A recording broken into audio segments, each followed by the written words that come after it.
अस्सलाम वालेकुम and welcome to another lecture on complex analysis. Complex analysis के इस लेक्चर के अंदर हमारे पास आर्गुमेंट का टॉपिक है। यहाँ पे हमने कॉम्प्लेक्स नंबर्स के आर्गुमेंट्स और उनके प्रिंसिपल आर्गुमेंट्स फाइंड करने हैं और हमने एक फार्मूला भी देखना है जिसके अंदर टेंजेंट इनवर्स यूज होगा। उसकी हेल्प से हमने आर्गुमेंट्स की वैल्यूज बतानी है और हमने ये भी देखना है कि उस फार्मूला से हमारे पास जो वैल्यूज आएंगी उनको हमने किस तरह से अपनी मर्जी से कभी मॉडिफाई करना होगा जब हमने प्रिंसिपल आर्गुमेंट की वैल्यू फाइंड करनी होगी। तो यहाँ पे हमारे पास सबसे पहले कॉम्प्लेक्स प्लेन होगा, उसके अंदर हम एक कॉम्प्लेक्स नंबर को ड्रा करेंगे, उसका रेडियस वेक्टर लेंगे और उस वेक्टर की हेल्प से हम आर्गुमेंट को एक्सप्लेन करेंगे। तो यहाँ पे हमारे पास सबसे पहले कॉम्प्लेक्स प्लेन है। For example this is our complex plane और उस कॉम्प्लेक्स प्लेन के अंदर यहाँ पे हमारे पास कोई कॉम्प्लेक्स नंबर है z is equal to x plus iota y और उसका जो वेक्टर है वो ये है। फॉर एग्जाम्पल ये वेक्टर एंगल बना रहा है थीटा पॉजिटिव रियल एक्सिस के साथ। तो जो ये आपके पास एंगल है इसी एंगल की हेल्प से आप इसका आर्गुमेंट लिख सकते हैं। Argument of z is equal to theta plus 2n pi. तो जो भी एंगल हमारे पास उस कॉम्प्लेक्स नंबर का वेक्टर पॉजिटिव रियल एक्सिस के साथ बनाएगा उसके साथ जब आप 2n पाई लिखेंगे तो आपके पास आर्गुमेंट ऑफ z आ जाएगा। तो जो n है इसकी वैल्यूज हैं 0 plus minus 1 plus minus 2 up to so on. अब ये जो आपके पास आर्गुमेंट है इसी आर्गुमेंट में से ही आप प्रिंसिपल आर्गुमेंट लिख सकते हैं या फिर आप ये कह सकते हैं कि जो प्रिंसिपल आर्गुमेंट है वो इसी आर्गुमेंट की एक वैल्यू होता है। For example this is our principal argument.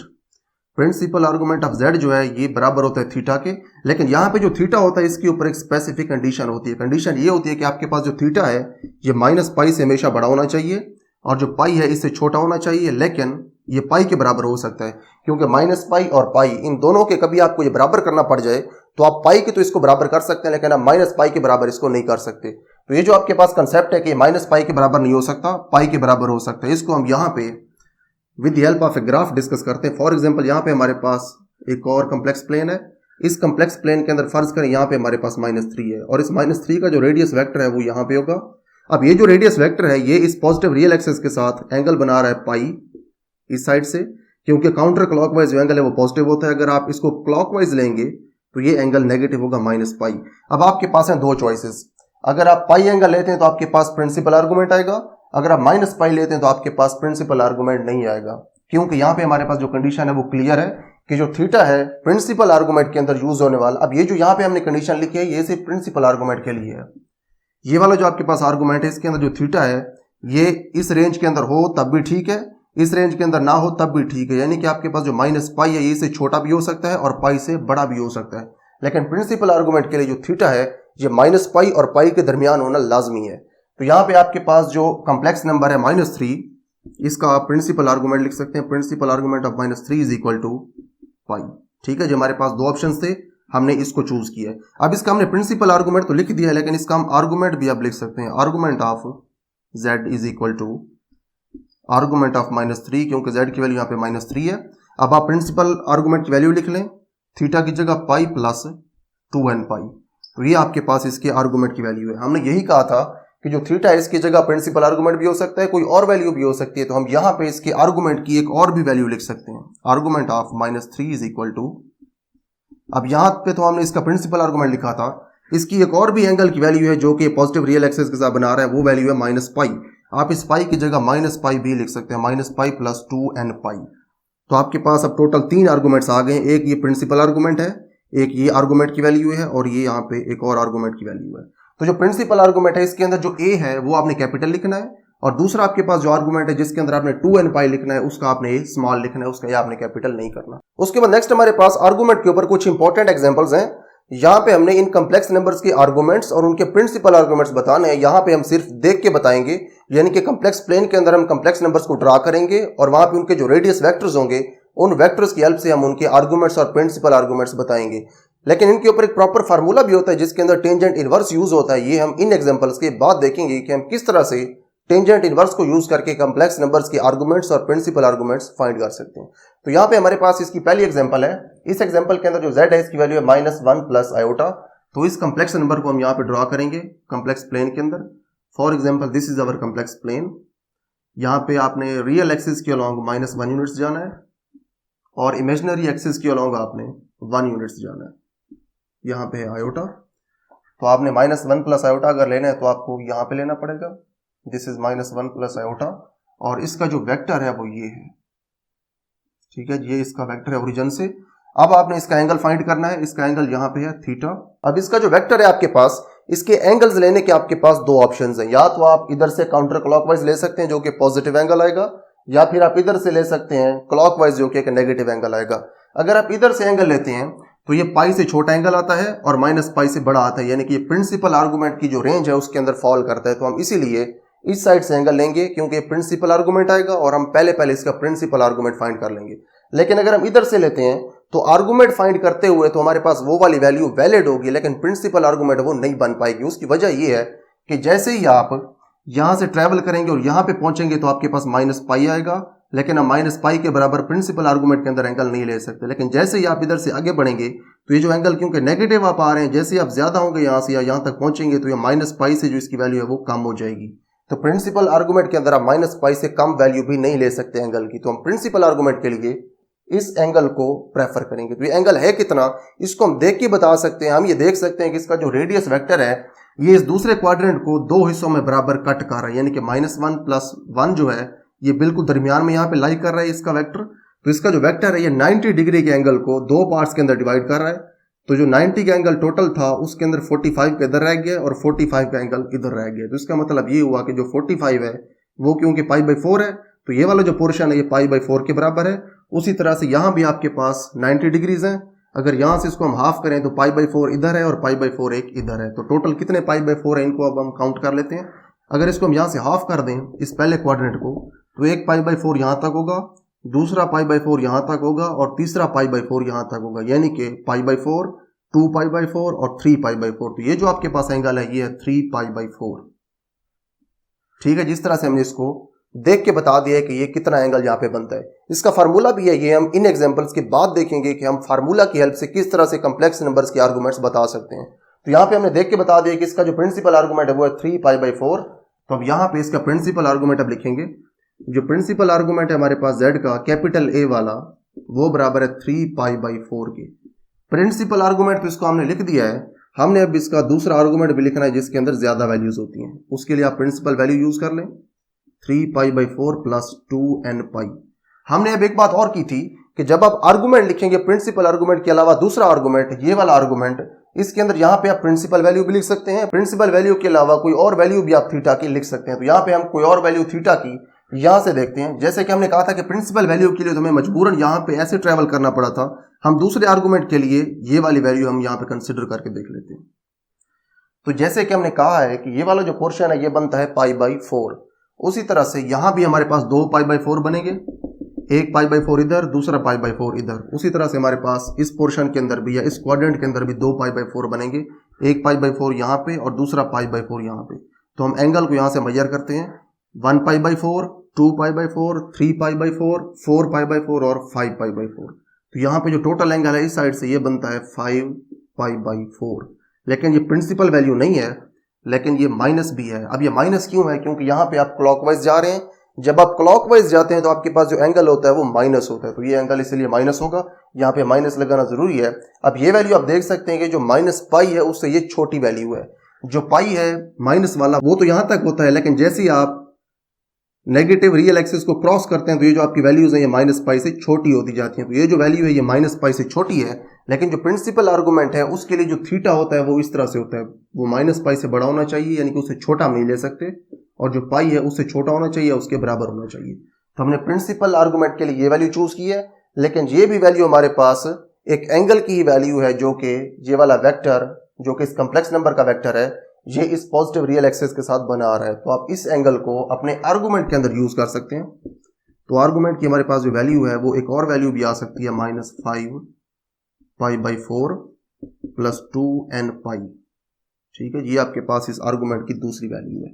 पहली वैल्यू के अंदर आपने प्रिंसिपल वैल्यू यूज कर ली है, साथ आपने 2nπ लिख दिया है, और जो दूसरी वैल्यू है इसके अंदर आपने जो प्रिंसिपल वैल्यू नहीं थी एंगल की वो आपने यहाँ पे यूज की है और आपने साथ 2nπ लिख दिया है। जो n है यहाँ पे वो उसी तरह से होगा 0, ±1, ±2 अप टू सो ऑन। अब उसके बाद जो आर्गुमेंट है इसको लिखने का एक और भी तरीका होता है, इसकी तीसरी फॉर्म भी है। तीसरी फॉर्म ये है कि अगर आप यहीं से कोई वैल्यू फाइंड करें आर्गुमेंट की और उस वैल्यू को आप इसकी जगह पुट कर दें तो फिर भी आपके पास आर्गुमेंट की कोई और वैल्यू आ जाएगी। अब यहाँ से कोई वैल्यू कैसे निकलेगी? वो इस तरह से निकलेगी कि आप यहाँ पे अगर n की कोई वैल्यू पुट करें, फॉर एग्जाम्पल हम n की वैल्यू यहाँ से 2 पुट कर देते हैं तो ये बन जाएगा 4π। आप इस 4π को अगर इस नंबर के अंदर ऐड करें, जो आपके पास रिजल्ट में नंबर है वो एक और एंगल की वैल्यू हो जाएगी। उस एंगल की वैल्यू को आप यहाँ पे लिखें, यहाँ पे साथ फिर आप 2n पाई लिख दें और आप कह दें कि ये आर्गुमेंट ऑफ z के बराबर है, तो ये भी आपके पास ठीक होगा। तो इसका मतलब ये है कि जो आर्गुमेंट ऑफ z है उसको लिखने के तो बहुत सारे तरीके होते हैं, लेकिन जो प्रिंसिपल आर्गुमेंट है उसकी वैल्यू भी एक ही होती है और उसको लिखने का तरीका भी एक ही होता है। उसके बाद नेक्स्ट हमारे पास एक और कम्प्लेक्स नंबर है z is equal to 1 minus iota. तो इसको भी हम अपने कम्प्लेक्स प्लेन के अंदर ड्रॉ करते हैं। यहाँ पे ड्रॉ होगा, यहाँ पे 1 है और यहाँ पे माइनस आयोटा है। तो यहाँ पे होगा हमारा कम्प्लेक्स नंबर जो कि 1 के नीचे और माइनस आयोटा की इस साइड के ऊपर होगा। z is equal to 1 minus iota. तो ये जो एंगल बनाएगा इस पॉजिटिव रियल एक्सिस के साथ वो ये होगा, और ये जो एंगल है ये कितना होगा, ये होगा माइनस पाई बाई 4। तो इसका जो वेक्टर है ये इस क्वाड्रेंट को दो हिस्सों में डिवाइड कर रहा है, तो एंगल को भी दो हिस्सों में डिवाइड करेगा, यानी कि टोटल अगर ये पाई बाई 2 है तो यहाँ पे पाई बाई 4 होगा और एक पाई बाई 4 यहाँ पे होगा। हमने ये कंसिडर करना है, तो ये माइनस पाई बाई 4। तो आप देख सकते हैं कि ये जो माइनस पाई बाई 4 है ये माइनस पाई से बड़ी वैल्यू है, लेकिन जो पाई है उससे छोटी वैल्यू है। तो उसका मतलब ये है कि जो माइनस पाई बाई 4 है ये फॉल कर रहा है उस कैटेगरी के अंदर जो कि प्रिंसिपल आर्गुमेंट के लिए हमें चाहिए होती है। तो हम इसका प्रिंसिपल आर्गुमेंट लिख सकते हैं, this is principal argument of z, और z की वैल्यू है 1 माइनस आयोटा। तो यहाँ पे हम लिख सकते हैं principal argument of 1 minus iota जो कि बराबर है माइनस पाई बाई 4 के। उसके बाद आप इसका आर्गुमेंट भी लिख सकते हैं, आर्गुमेंट ऑफ 1 माइनस आयोटा ये बराबर है minus pi by 4 plus 2n pi. n की वही वैल्यूज होती हैं 0 plus minus 1 plus minus 2 up to so on, और ये पाई है। और उसके बाद माइनस पाई बाई 4 आपने यहाँ पे प्रिंसिपल वैल्यू यूज की। आप प्रिंसिपल वैल्यू के अलावा इसकी दूसरी वैल्यू भी यूज कर सकते हैं। जो दूसरी वैल्यू है वो आपको यहां से मिलेगी, वो वैल्यू इस तरह से होगी एंगल की। अब ये हम देखते हैं कितनी वैल्यू है। यहाँ पे होता है 1 पाई by 4, 2 pi by 4, 3 pi by 4, और यहाँ पे होता है 4 पाई बाई 4, और यहाँ पे होता है 5 पाई बाई 4, 6 पाई बाई 4, और यहाँ पे है 7 पाई बाई 4। तो ये बनेगा जी हमारे पास 7 पाई बाई 4। ठीक है जी, इस तरह से हमारे पास जो एंगल की वैल्यू है 7 पाई बाई 4 जो कि प्रिंसिपल वैल्यू नहीं है। प्रिंसिपल वैल्यू क्यों नहीं है, उसकी वजह ये है कि आप प्रिंसिपल वैल्यू सिर्फ यहां तक ले सकते हैं। जैसे ही आप आगे जाएंगे तो आप पाई को क्रॉस कर जाते हैं, जैसे आप पाई को क्रॉस करते हैं तो वो प्रिंसिपल के रेंज से निकल जाती हैं। हालांकि ये प्रिंसिपल वैल्यू तो नहीं है, लेकिन फिर भी आप इसको अपने इस आर्गुमेंट के अंदर यूज कर सकते हैं। तो आर्गुमेंट ऑफ 1 माइनस आयोटा जो है ये बराबर है 7 पाई बाई 4 प्लस 2n पाई। तो हमारे पास जो प्रिंसिपल आर्गुमेंट है उसकी एक ही वैल्यू है माइनस पाई बाई 4, लेकिन जो आर्गुमेंट है उसकी हमारे पास दो वैल्यूज आ गई हैं। एक और भी आप वैल्यू ले सकते हैं, यानी कि आप इसके अंदर n की कोई वैल्यू पुट कर दें, फिर आपके पास जो यहाँ पे टोटल वैल्यू आएगी उसको आप यहाँ पे पुट कर दें, साथ आप 2n पाई लिख दें, तो आपके पास आर्गुमेंट ऑफ z की कोई और वैल्यू भी आ जाएगी। तो इस तरह से हमारे पास जो प्रिंसिपल आर्गुमेंट है उसकी एक ही वैल्यू है, लेकिन जो आर्गुमेंट्स है उनकी आप डिफरेंट वैल्यूज या उसके डिफरेंट फॉर्म्स आप लिख सकते हैं। उसके बाद नेक्स्ट हमने कम्प्लेक्स नंबर्स की आर्गुमेंट्स के लिए एक फार्मूला डिराइव करना है। उस फार्मूला के अंदर टेंजेंट इनवर्स यूज होगा, फिर उस फार्मूला को यूज करके हम कम्प्लेक्स नंबर्स के प्रिंसिपल आर्गुमेंट्स और उसके आर्गुमेंट्स को हम फाइंड करेंगे। तो यहाँ पे सबसे पहले हमारे पास कम्प्लेक्स प्लेन है। For example this is our complex plane, और इस कम्प्लेक्स प्लेन के अंदर हमारे पास जो कम्प्लेक्स नंबर है उसका ये हमारे पास वेक्टर है, this is complex number z, और उसका जो y कंपोनेंट या फिर इमेजिनरी पार्ट है वो y है, और इसका जो x कंपोनेंट है वो x है। हम ये जानते हैं कि आपके पास जो x होता है वो बराबर होता है r cos ऑफ थीटा के, और जो y होता है ये बराबर होता है r sin ऑफ थीटा के। हमने बेसिकली जो वैल्यू यहाँ पे बतानी है वो थीटा की वैल्यू है। हमने असल में थीटा की वैल्यू फाइंड करने के लिए यहाँ से एक फार्मूला डिराइव करना है जिसके अंदर टेंजेंट इनवर्स यूज होगा, फिर उस फार्मूला को यूज करके हम डिफरेंट कम्प्लेक्स नंबर्स के जो आर्गुमेंट्स हैं वो फाइंड कर सकते हैं। यहाँ पे हमारे पास अब दो वैल्यूज आ गई हैं, x की वैल्यू है और y की वैल्यू है। उसके बाद हम इन दोनों वैल्यूज को डिवाइड कर देते हैं। अगर हम r साइन ऑफ थीटा के ऊपर डिवाइड करवाएं r cos ऑफ थीटा के साथ, तो r साइन ऑफ थीटा जो है इसकी वैल्यू है y, और जो r cos ऑफ थीटा है यहाँ पे नीचे इसकी वैल्यू है x, तो लिखेंगे y ओवर x। उसके बाद जो r है इसके साथ तो r डिवाइड हो जाएगा, तो जो साइन ओवर cos है ये बन जाएगा टेंजेंट थीटा, और ये बराबर हो जाएगा y ओवर x की। हमने r साइन ऑफ थीटा को न्यूमरेटर के अंदर और r cos ऑफ थीटा को डिनोमिनेटर के अंदर इसलिए लिखा है क्योंकि यहाँ पे हमें टेंजेंट चाहिए था, और टेंजेंट उसी वक्त आता है जब साइन थीटा न्यूमरेटर के अंदर हो और जो cos थीटा ये डिनोमिनेटर के अंदर हो। तो टेंजेंट थीटा की हमारे पास वैल्यू आ गई है y ओवर x, तो यहां से हमारे पास थीटा की वैल्यू आ सकती है, theta is equal to tangent inverse of y over x। तो ये आपके पास एक फार्मूला आ गया जिसकी हेल्प से आप डिफरेंट कम्प्लेक्स नंबर्स के जो आर्गुमेंट्स है वो फाइंड कर सकते हैं, या फिर उनके जो एंगल्स हैं जो वो पॉजिटिव रियल एक्सिस के साथ बना रहे हैं वो एंगल्स आप इस फार्मूला की हेल्प से फाइंड कर सकते हैं। फार्मूला ये है कि आपने टेंजेंट इनवर्स लेना है, उसके अंदर जो फ्रैक्शन है ये है टेंजेंट इनवर्स। इसके अंदर जो फ्रैक्शन है इसके अंदर इमेजिनरी पार्ट आपने ऊपर लिखना है कम्प्लेक्स नंबर का, और उसके नीचे आपने उसका रियल पार्ट लिखना है, क्योंकि हमारे पास जो कम्प्लेक्स नंबर z है वो बराबर है x प्लस आयोटा y के। इसीलिए हमने इसका जो x कंपोनेंट है या फिर इसका जो रियल पार्ट है वो हमने x लिखा है, और इसका जो इमेजिनरी पार्ट है या इसका जो y कंपोनेंट है वो हमने यहाँ पे y लिखा है। तो यहाँ पे आपने इमेजिनरी पार्ट लिखना है, यहाँ पे आपने उसका रियल पार्ट लिखना है, दोनों को आपने डिवाइड करवाना है, उसके बाद आपने टेंजेंट इनवर्स फाइंड करना है, तो आपके पास थीटा की वैल्यू आ जाएगी। उसके बाद नेक्स्ट हमारे पास एक एग्जांपल है। इस एग्जांपल के अंदर हमारे पास एक कम्प्लेक्स नंबर गिवन है। हमने इस कम्प्लेक्स नंबर के जो आर्गुमेंट्स हैं वो फार्मूला की हेल्प से बताने हैं, यानी कि जो हमारे पास टेंजेंट इनवर्स वाला फार्मूला है जिसके अंदर रियल और इमेजिनरी पार्ट्स यूज होते हैं, हमने उस फार्मूला को यूज करके इसके आर्गुमेंट्स यानी कि प्रिंसिपल आर्गुमेंट और जो दूसरा आर्गुमेंट होता है वो यहाँ पे हमने बताना है। तो सबसे पहले इसको हम ड्रॉ करेंगे। For example this is complex plane. इसका जो रियल पार्ट है वो है -1 यहाँ पे है, और इमेजिनरी पार्ट है -1।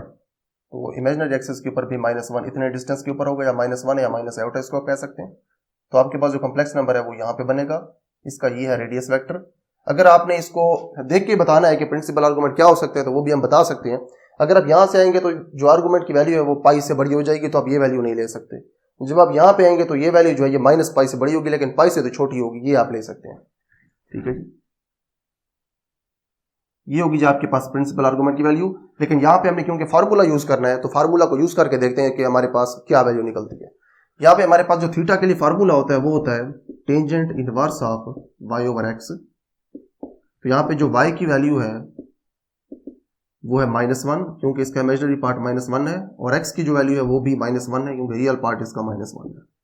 तो यहाँ पे हो जाएगा जी टेंजेंट इनवर्स ऑफ -1 ओवर -1 के बराबर होगा। थीटा इज इक्वल टू π/4, क्योंकि जो टेंजेंट इनवर्स ऑफ 1 है वो π/4 होता है, क्योंकि 45 के ऊपर जो टेंजेंट है इसकी वैल्यू 1 के बराबर आती है। तो यहाँ पे आपके पास जो थीटा है वो तो π/4 आ गया है। यहाँ पे हम देखते हैं कि π/4 हमारे पास इसका आर्गुमेंट बन सकता है। ठीक है, जो π/4 है वो यहाँ पे होता है ऐसे। अब जो बात हमने स्टार्ट में की थी वो ये थी कि आपके पास जो फार्मूला की हेल्प से थीटा की वैल्यूज आएंगी उसको आप आर्गुमेंट उसका नहीं कह सकते। उसकी वजह ये है यहाँ पे जो क्वाड्रेंट है वो क्वाड्रेंट मैटर करेगा। यहाँ पे इसने हमें जो वैल्यू दी है वो इसने हमें फर्स्ट क्वाड्रेंट के अंदर दी है, लेकिन हमारा जो कम्प्लेक्स नंबर है वो तो थर्ड क्वाड्रेंट के अंदर है। अगर थर्ड क्वाड्रेंट के अंदर है तो अब यहाँ पे हमें थीटा की ये वैल्यू जो π/4 है ये मॉडिफाई करनी पड़ेगी। ये मॉडिफाई इस तरह से करनी पड़ेगी कि या तो हम इसके अंदर पाई ऐड कर सकते हैं, यानी अगर यहाँ से पाई ऐड करें 180 ऐड करें तो आप एग्जैक्ट इस वेक्टर के ऊपर पहुंच सकते हैं, या फिर यहाँ पे आप -पाई ऐड करें तो फिर आप इस साइड से यानी कि क्लॉकवाइज डायरेक्शन से आप इस कम्प्लेक्स नंबर के वेक्टर के ऊपर पहुंच सकते हैं। तो हमने कौन सा यहाँ पे ऑप्शन चूज करना है, हमने देखना ये कि हमने कौन सा आर्गुमेंट फाइंड करना है। हमने क्योंकि फाइंड करना है प्रिंसिपल आर्गुमेंट, तो अगर हम यहाँ से पाई ऐड करते हैं तो पाई डिस्टेंस जब हम यहाँ पे ऐड करेंगे पीछे π/4 होगा, जब ये टोटल ऐड होगा तो ये पाई से तो बड़ा हो जाएगा, इसका मतलब है प्रिंसिपल के रेंज से ये बाहर चला जाएगा। तो इसलिए हम इस π/4 के अंदर -पाई को ऐड करेंगे। तो यहाँ पे इसका जो प्रिंसिपल आर्गुमेंट है वो हमारे पास इस तरह से होगा, principal argument of -1 minus iota is equal to π/4, जो कि यहाँ से थीटा की वैल्यू निकली है। और उसके बाद आपने इसके अंदर जो ऐड करना है वो है -पाई, क्योंकि यहाँ पे अगर हम -पाई इसके अंदर ऐड करते हैं तो आप वापस इस वेक्टर के ऊपर पहुंच जाएंगे। तो इसको अगर आप मजीद सॉल्व करें तो ये हो जाएगा 4 -4 पाई, और ये हो जाएगा जी -3 π/4। तो हम देखते हैं क्या ये वाला जो पोर्शन है क्या ये -3 π/4 बनता है या नहीं। अब ये क्योंकि बिल्कुल सेंटर के अंदर है इस क्वाड्रेंट के, एक π/4 यहाँ पे होगा, एक π/4 यहाँ पे होगा, और 2 π/4 यहाँ पे होते हैं, क्योंकि 1 π/4, 2 π/4 और 3 π/4। लेकिन हमारा जो एंगल है ये क्योंकि क्लॉकवाइज है तो ये माइनस में होगा, जैसे यहाँ पे है -3 π/4, तो ये हमारे पास एंगल है -3 π/4।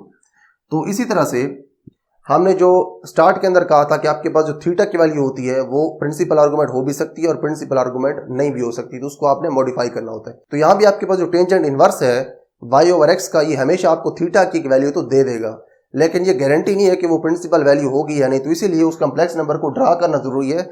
जब आप उस कम्प्लेक्स नंबर को इस तरह से ड्रा कर लेंगे तो आपके पास ये चांसेस होंगे कि अगर यहाँ से आपको थीटा की वैल्यू वो मिलती है जो कि प्रिंसिपल आर्गुमेंट नहीं है, तो आप उसके अंदर पाई ऐड करके या -पाई ऐड करके आप उसकी हेल्प से प्रिंसिपल आर्गुमेंट फाइंड कर सकते हैं। तो इस तरह से हमने किसी भी कम्प्लेक्स नंबर का प्रिंसिपल आर्गुमेंट फाइंड करना है। अब इस प्रिंसिपल आर्गुमेंट के अलावा आप इसका जो आर्गुमेंट होता है वो भी फाइंड कर सकते हैं। वो इस तरह से फाइंड होगा कि यहाँ पे आप लिखेंगे argument of -1 minus iota is equal to, इसकी जो प्रिंसिपल वैल्यू आपने यहाँ पे फाइंड की है -3π/4, उसके अंदर आप ऐड कर दें 2n π। ठीक है जी, अगर इसके अंदर आप 2n π ऐड कर देंगे तो आपके पास आर्गूमेंट की वैल्यू आ जाएगी। अब ये जो आपने आर्गूमेंट की वैल्यू लिखी है, हमने इसके बारे में ये कहा था कि यहाँ पे प्रिंसिपल वैल्यू होना जरूरी नहीं है। प्रिंसिपल वैल्यू हो भी सकती है, इसकी कोई और वैल्यू भी हो सकती है। कोई और वैल्यू इस तरह से हो सकती है कि आप इस π/4 के अंदर अगर पाई ऐड करते हैं तो वो वैल्यू प्रिंसिपल तो नहीं रहती, लेकिन वो वैल्यू आप यहाँ पे पुट जरूर कर सकते हैं। हम इसके अंदर पाई ऐड करके देखते हैं। This is equal to pi plus 4π divided by 4, हमने यहाँ पे एलसीएम यूज किया।